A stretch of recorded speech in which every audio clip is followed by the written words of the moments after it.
This gentleman, another influential Torontonian guy, Lou Myles. I've known him all my life. Suit maker to the stars, Sinatra. Tony Bennett, Frank D'Angelo, a lot of famous guys. Lou Janetta. How come nobody laughed? 24 years old. 24? This suit. Yeah? It's in good shape. You hang it in the fridge?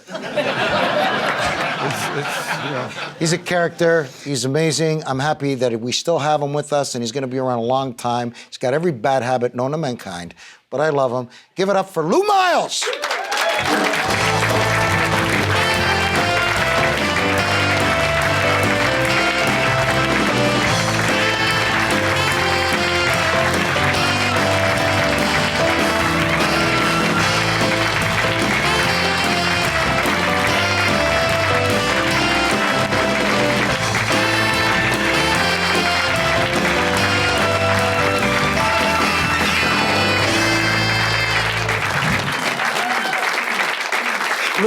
Lou.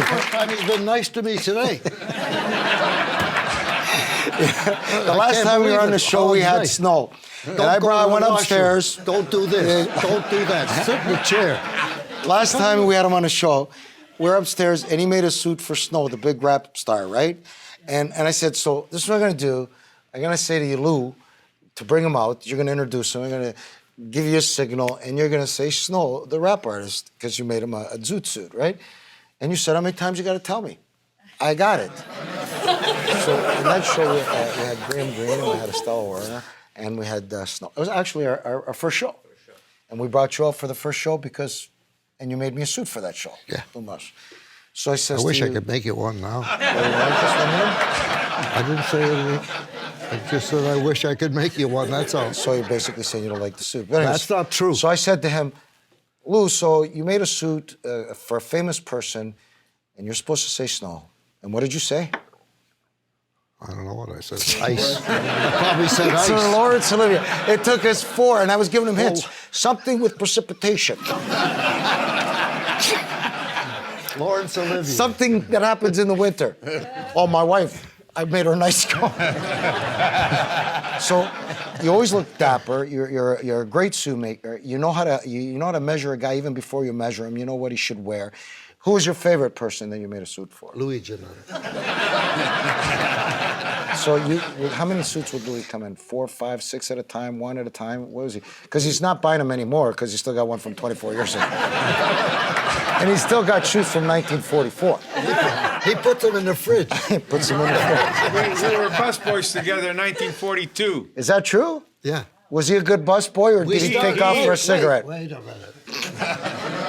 I was going to go to reform school or get a job because I wouldn't go to school. I got a job at the Royal York Hotel. He got a job the same day as me. He couldn't stand the smell of the grease in the kitchen, and he quit. Thank God, because he might have been the maitre d' instead of me. He became a great tailor, right? He would have been a great maitre d'. Look at him. Yeah. How can you carry trays of food and cups and like that? I did. And then you go in the kitchen, and you're lucky if you don't kill yourself slipping all over the floor. When did you know that you were going to start making suits for famous people? When did you know? I really did know. As it happened, what made me great was in 1964. And I was at the Waldorf in New York City, and Tony Bennett happened to be on stage.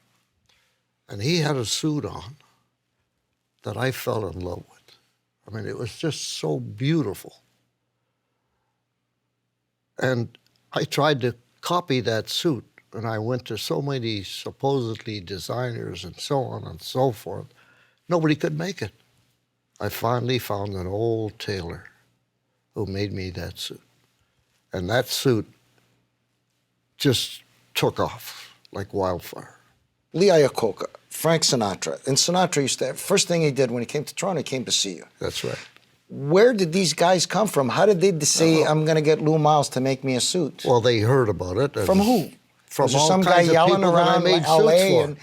I made suits for a lot of Hollywood people, But stars. how did they discover you? You were from Toronto. You didn't have boutiques in any place else. Your store was in Toronto. Even Ferravante, one of the famous soup makers of New York, knows you and speaks highly of you. I taught him how to make a soup.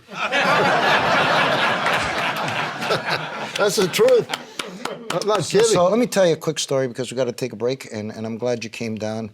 I was very good friends with the late Steve Stavros, and in fact, he was very good to me. And when I started my business, he took was a care of me. He beautiful was a man. beautiful guy, and I used to come and eat at our restaurant in Mississauga, Mama D's. So there was a picture of me in the paper with you. So they took a picture of us. So he called me on the Monday, and the picture was in the paper on Saturday. And he called me and he says to me, "I'm glad, to see you in the paper, but don't you ever let me see you at any function with a suit without wearing a white shirt." He says, "A suit is no good unless you're wearing a nice white shirt." Apparently, at that event, I wore a black shirt. Do you remember? Well, you're different. So I am a different guy. Thank you for pointing that out. So is that the rule? If you really want to bring out the look of the suit, you should wear a nice white shirt? No, as a matter of fact, I'm not fussy about white shirts. We've known each other for 30 years, over 30 years. We'll never agree Are on you anything. I'm just getting there. It's 2012. Louis, I love you. And may God bless you. May you be around another 100 years and make suits for everybody. It's always good to see you. I know we go back and forth, and we cut, but I love you, buddy, and I'm happy to have you on the show. Ladies and gentlemen, the great Lou Myles. We're going to take a short break. We're going to be right back.